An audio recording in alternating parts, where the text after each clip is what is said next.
been to many shows over the years, going to dive shows for the last 15 or 20 years, and this is a whole new one for me, doing it down the screen.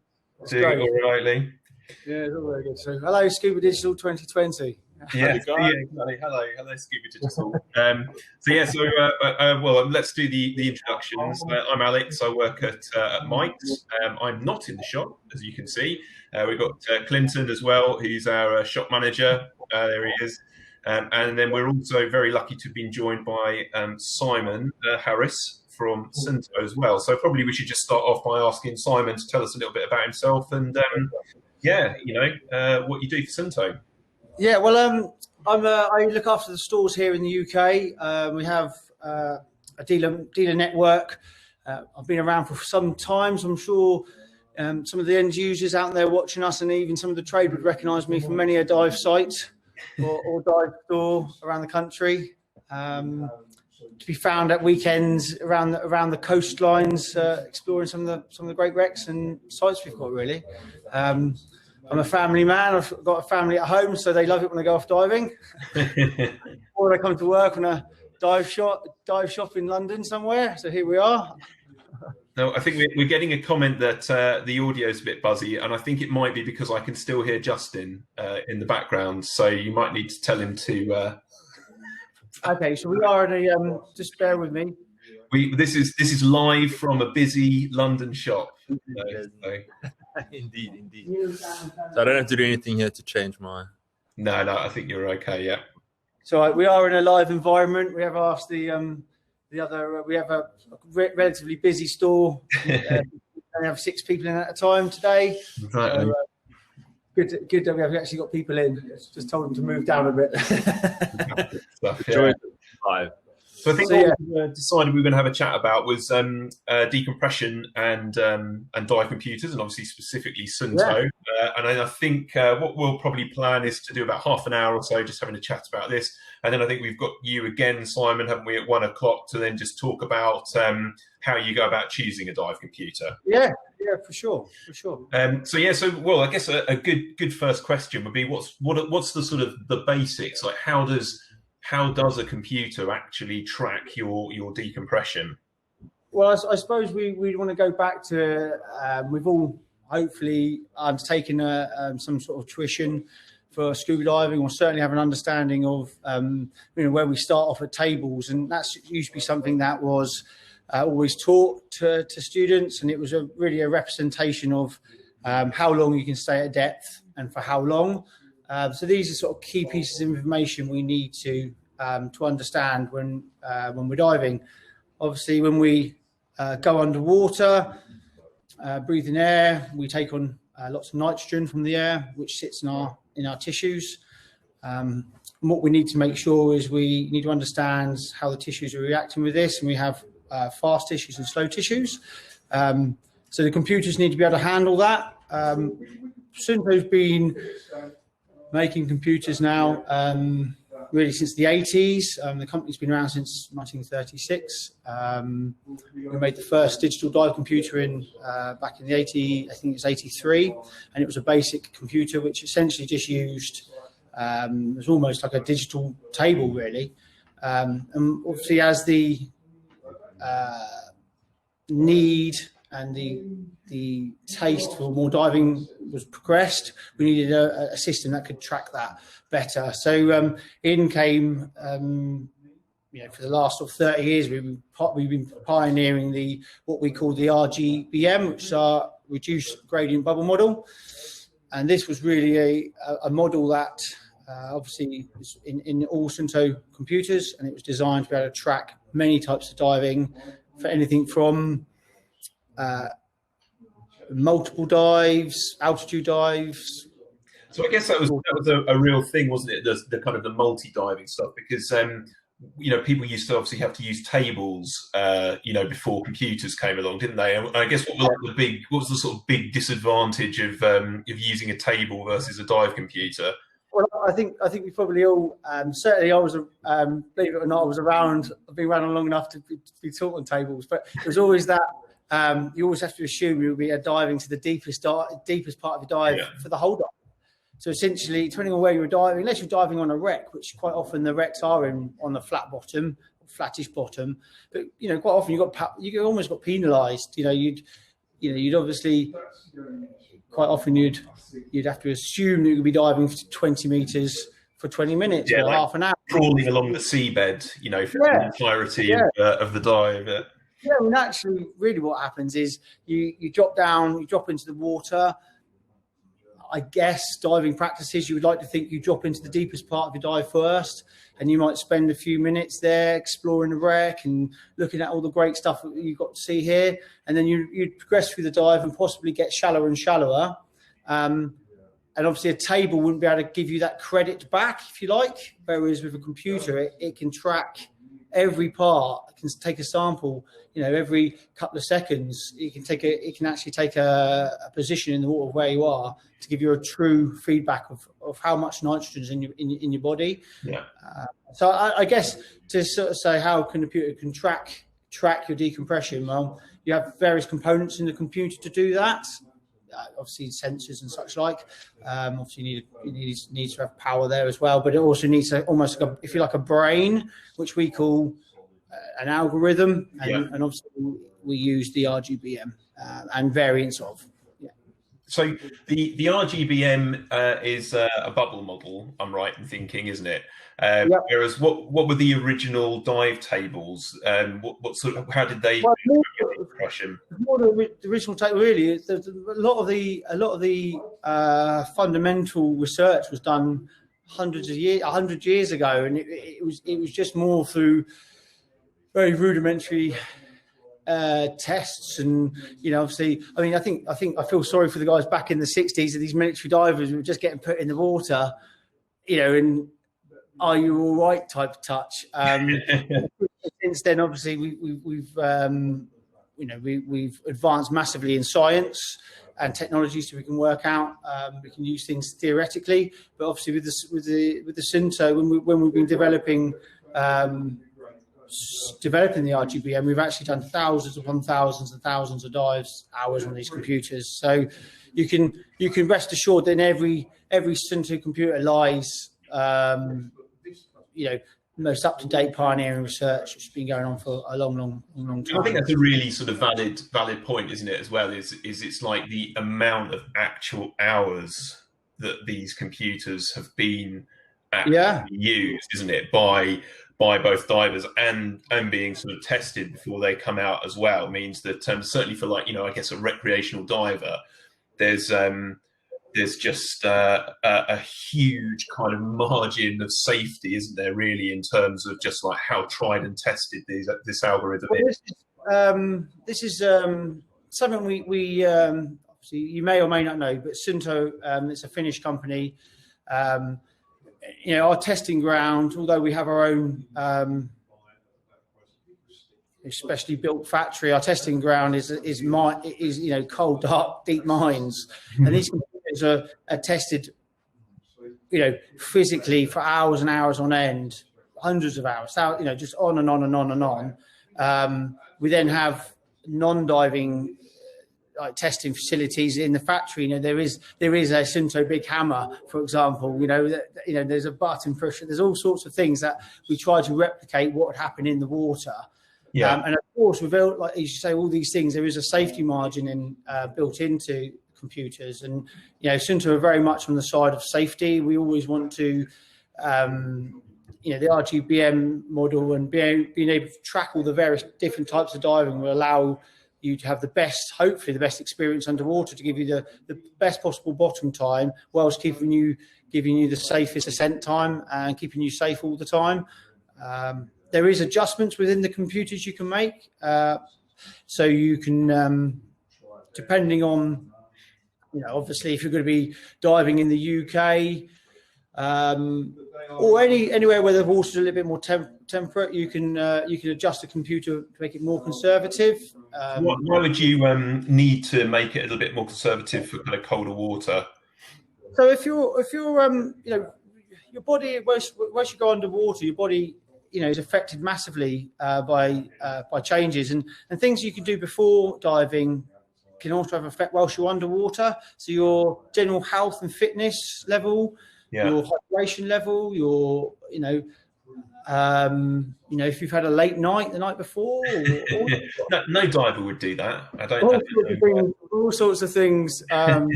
All sorts of things like that can have an effect whilst you're in the water. So having the opportunity to be able to have some adjustment in the computers. If you were going away, you haven't been diving much this year, you're a little bit unfit, maybe you've had some late nights, you can actually make the computers safer.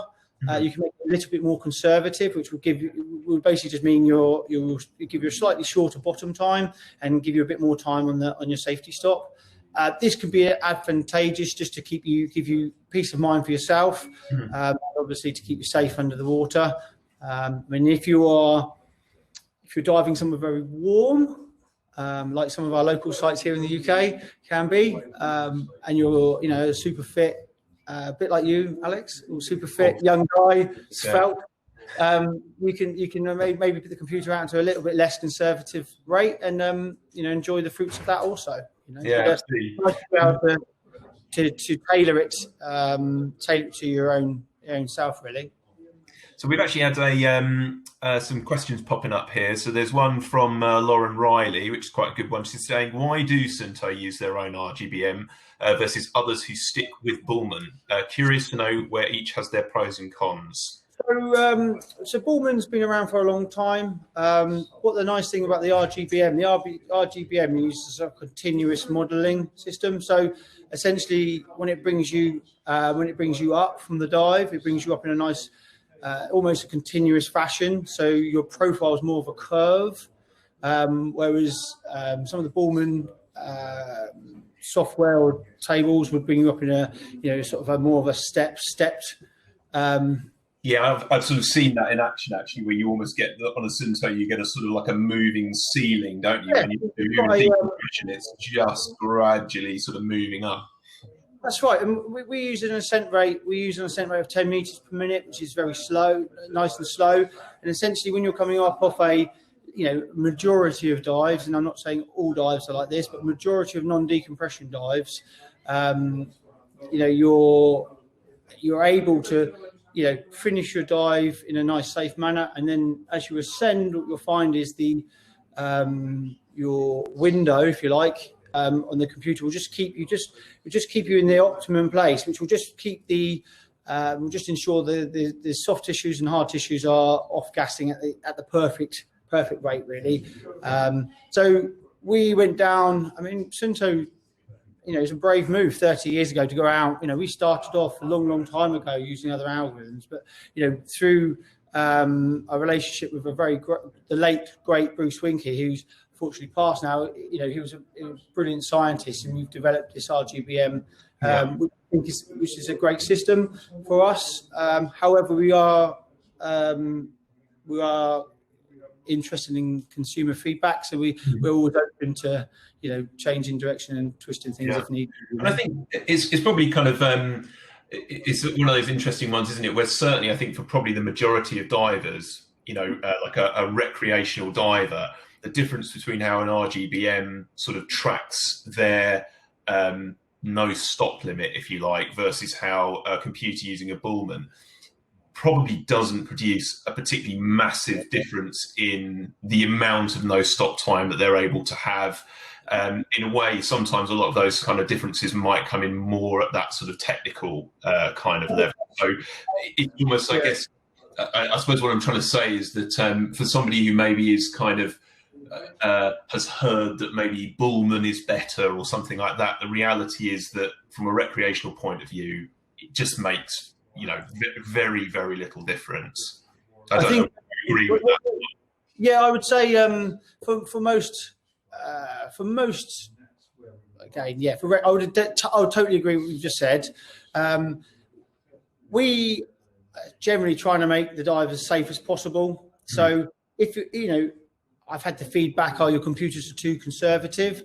And I really, the fact that you can obviously adjust conservatism as you like is one answer to that. But it's equally another thing to think about is when you're it's really to take into account what you're doing when you go underwater. You are putting your body under some really quite unusual conditions. We're a land-loving. Our bodies we're not designed to go under the water. So, any extra safety can be built in. I don't think it's whether would I rather be on the, staying, on a safety stop or decompression stop a few minutes longer than be back on the boat?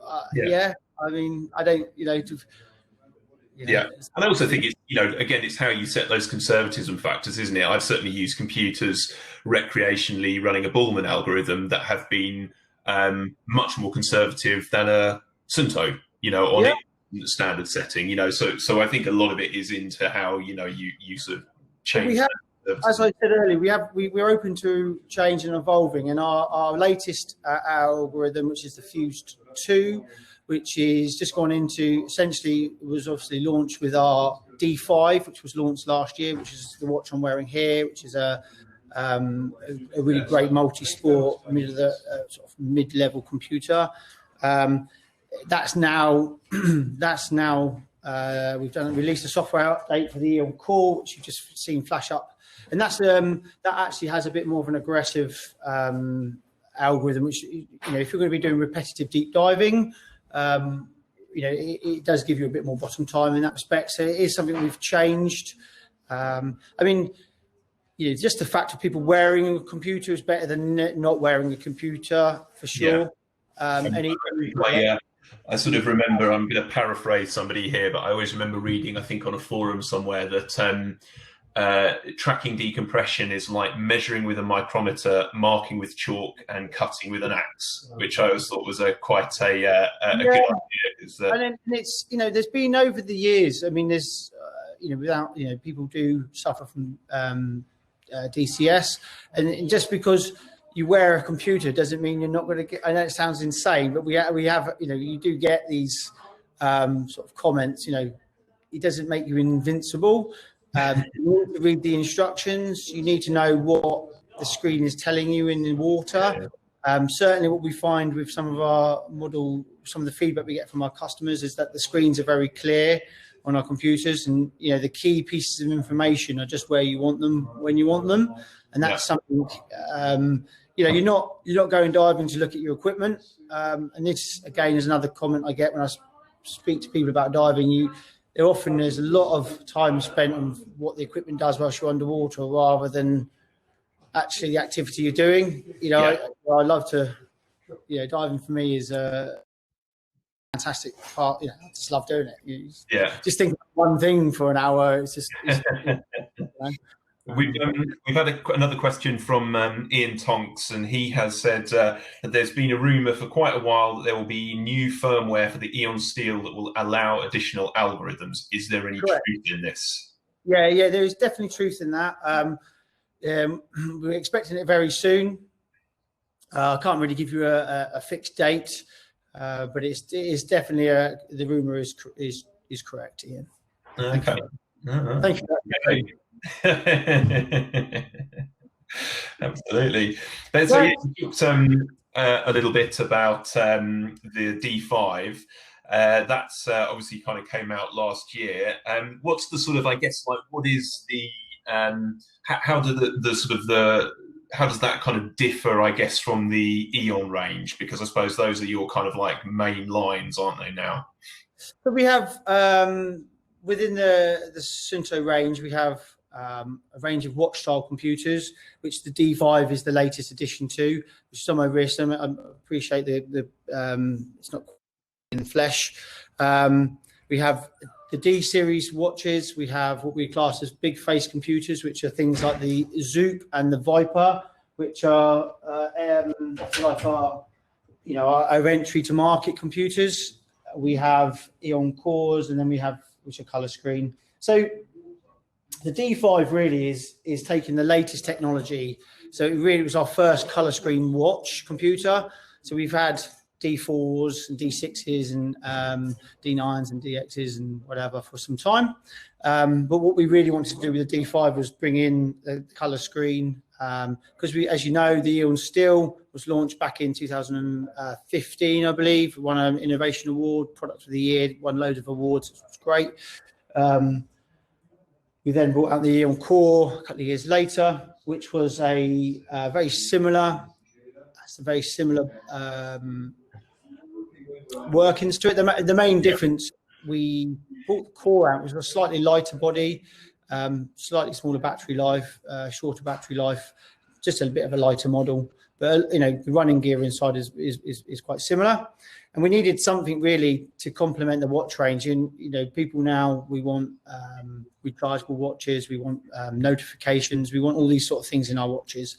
So the D5 is a great computer. It's a good, I'd say, covers 90% of your diving really. I mean, it's a Nitrox computer, does up to 3 mixes. We have pod technology with it, so you can use it with a air integration, which is really nice to have it on your wrist. And that's a good one actually to bring up as well, because Ian Tonks has also asked about whether there'll be the ability to do tracking of more than one tank pod at a time with an update. Yeah, these I don't think it'll be with the updates, but it is. We are constantly. Yes, not with the update, but it's something we are looking at. Yeah, right. I mean, it's like all these things with development. I mean, I would say this last sort of year or so of development, especially now with the COVID situation, a lot of things have sort of, I mean, Suunto pretty much you sort of went home for a few months, to be fair, in Finland. So a lot of things have slowed down. So it's not something we've overlooked as such, Ian. So. Again, another good question. Thank you. This guy. Yeah, absolutely. This look brilliant. This is now where I get one of these actual moments of my daughter entering the room. Perfect. Is it nearly lunchtime, Simon? Yeah. Yes, it is. I will be 1 minute, okay, and then I'll come downstairs. All right, bye-bye. I feel like that BBC News correspondent. Yeah, you didn't quite give the backhander, but yeah. Excellent stuff. Obviously, I don't treat with children like that. I love my children. So, from if we kind of return to talking about the sort of decompression algorithms, one question that does come up quite a lot at Mike's is where people ask about ceilings. So they sometimes say that they're using their computer, they haven't necessarily gone into deco. But that they see this kind of like a 1 minute ceiling thing popping up on the computer. Is that something you could sort of tell us a little bit about? This is what we were talking about. When you okay, this is a good one. So essentially, when your body's under pressure, different tissues, you've got hard and soft tissue, or soft and hard tissues, they take on and let off gas at different rates. So we break the body up into sort of compartments, if you like, of 15 different compartments, and that really tracks the on and off gassing. Now, the ceiling is that optimum spot where your minimum, you're off gassing more than you're on gassing, and it will creep up, and that's really when we go back to talking about the curve. When you're looking at your computer, you'll often see an arrow pointing down and an arrow pointing up. That means you're in the sort of the optimum spot. Yeah. And then if you ever stray outside of that, you'll see the arrow will correct you. And what what's nice with the color screen computers is now we have the different colors. We can utilize different colors, and we're all familiar in everyday life anywhere in the world with colors like orange and red, and and green. It's a sort of go no go type color, and we sort of use that kind of technology in the computer. So it's a very natural guide to keep you in that sort of window, which will let you creep up, and it gives a really nice slow release. You're not doing with other algorithms and computers. What they're encouraged you to do is move, essentially straight up and stop for a while, straight up and stop, And obviously, when I move my hand to the left or right, I'm really trying to represent time, the passing of time. Whereas with a Suunto algorithm, RGBM, it actually you'd like to fly you on the curve as you were. So it's a really nice, very kind way to your body to actually release. So the window is actually very important, and you just got to keep yourself within that meter, really. There is a bit of fudge factor because we know that some people can be diving in sweat, in the sea, in the swell and stuff. So there's a little bit of factor there, but important thing to know. And this is something that there's various learning tools on our on the App Store that you can go in under Suunto. If you look under Suunto, there are various different learning tools, simulators for different dive computers we do. So certainly one for the Eon Steel and the Viper and some of the other computers we do. So there's definitely things that you can always refresh your knowledge, really. Yeah. I can never sort of recommend you reading the instruction book and to get these sort of best bits out of it. I mean, the computers, don't get me wrong, are very easy to use, and sometimes a bit too easy. You get them out of the box, you charge them up. You can work your way around the computer very easily, but to get the best out of it, to understand the window, for example, it'd be good to read. If you read the instruction, it's a good thing to do. Yeah, of course, yeah, and I think that's actually quite a good point as well. In that, I think sometimes people don't necessarily understand, do they, that ceiling as it moves up, it doesn't actually mean that you must be at that ceiling the whole time. You can sort of sit doing your deco stop, can't you, at 6 meters, and that ceiling might move up. Yeah. But you're off-gassing, you're just not quite at the optimum point, are you? It's almost like the Suunto sort of giving you the choice of where you can best sit. Right. I mean, you can set your last, certainly with the computers, you can set your last stop essentially. It would actually creep you all the way up to like 4 meters.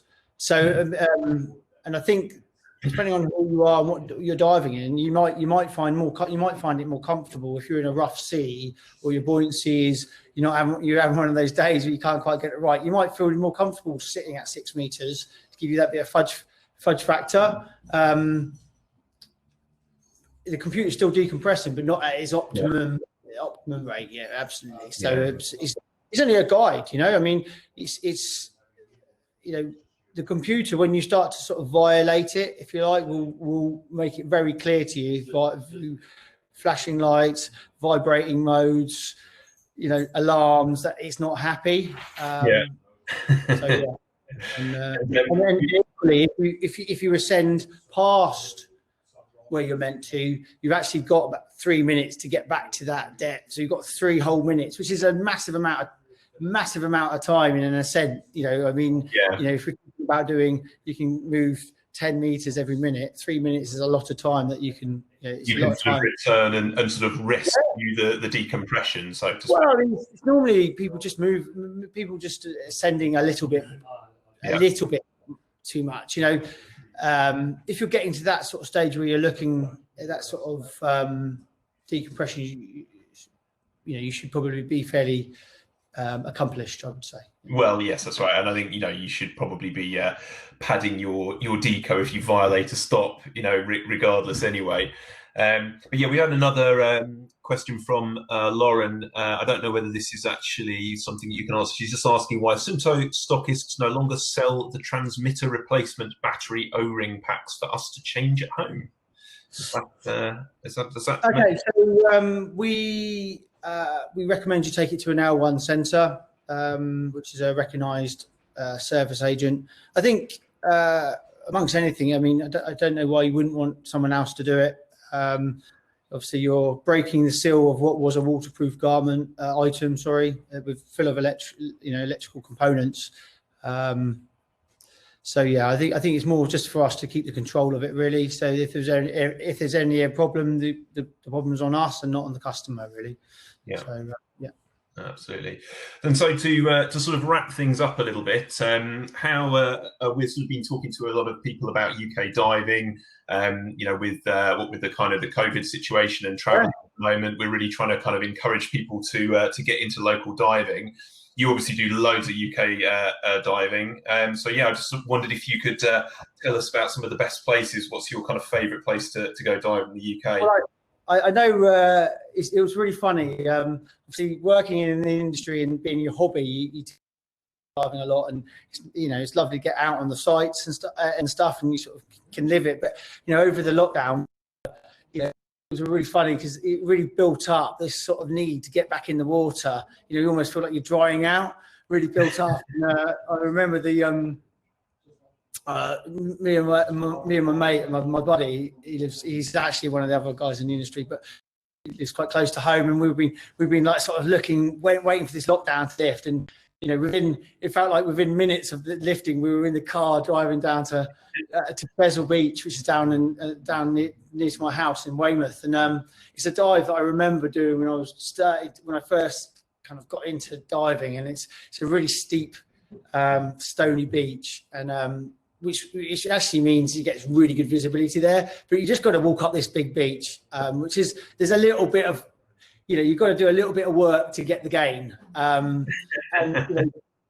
to get in the water after being out for a few months was just you get the water was. I mean, we must have been June. I suppose the water, we had 5 to 10 meters visibility. I was in a really thick wetsuit.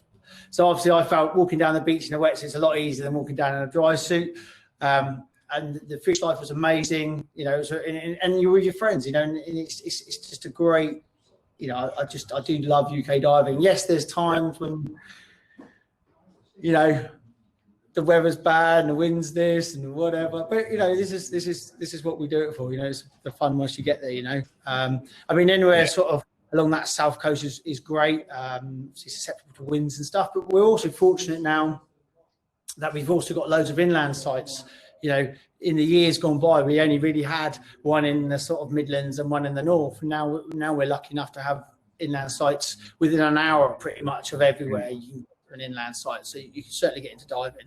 And what you find is a lot of my dealers and stores in the UK, they're all really keen to take people diving. So they often do intro to diving days, or they have a club, and they're only too pleased, with the fact that people aren't traveling as much now.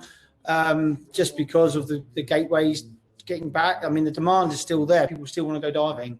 So we are seeing a good insurgence of UK diving again. People are getting back into it. So I would really just picking up the phone, get on a Facebook group. I mean, it really isn't that, I didn't say it's that difficult to do. The access to the sort is much better. It's better than it's probably ever been, really. Here we are doing a digital dive show. It's sort of absolutely. I think that's the thing, is it? You can sort of you can do your learning, can't you, remotely, and just sort of go and get in the water. And I was sort of talking yesterday to one of the dealers and just saying, again, for me, I think one of the most amazing places to go and dive in the UK has got to be the farms, because you've got that shallow, clear water, you've got the seals. And I always, whenever I'm there, I always think that this is the kind of experience that almost any diver, warm water diver, would go and have, and just think this is just incredible. To actually be in the water playing with seals, it's here, just on our doorstep. Well, diving is, I appreciate there's been a shift over to people diving away abroad, and now with this, what's happened is people do need to come back to the UK, or if they want to get their fix, as it were. We've got some fantastic sites. Like I say, I tend to go to Lundy, which is just an hour from me where I live. And apparently the seals aren't quite as the seals are a bit posher in Lundy. They're not as they're not so much as they do in the Farne Islands. There's places all around the coast where you'll be surprised. They're reporting seeing bluefin tuna off of Cornwall recently. You can go blue shark snorkeling now. In Cornwall. You don't even need to be in dive gear. You can just jump in a master snorkel and a wetsuit, and you see a blue shark. I mean, that's really cool. Like, really, really cool. So, good time to be around, really. Yeah. Definitely. Well, I think, you know, unless anybody else has got any questions, it's probably a good time to sort of wrap it up. I'll just mention again that Mike has got a booth here, so you can kind of head on over to us, and there's a little button there, and if you click to register your interest, you'll get a 10% discount, which you can obviously use against product in store. Plus, you're also going to go into a chance to win a Suunto Zoo as well. So there you go.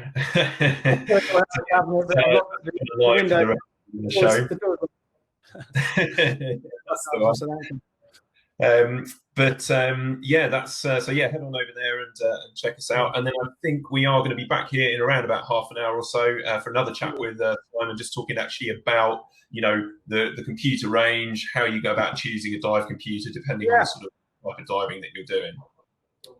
Perfect. Well, thanks everyone for tuning in. Thanks, Simon. Thank you very much for joining us. Yeah, it's a whole new concept this year, so it's great that we can still try and move on as we, you know, some sort of normality. So fantastic. Well, exactly. Yeah, absolutely. All right, buddy. Well, I will say goodbye. I'm going to leave the session, and thanks. So I'm going to see if I can shut this down as well here. I'm not quite sure. All right, thanks everyone. Cheers. Bye. Bye.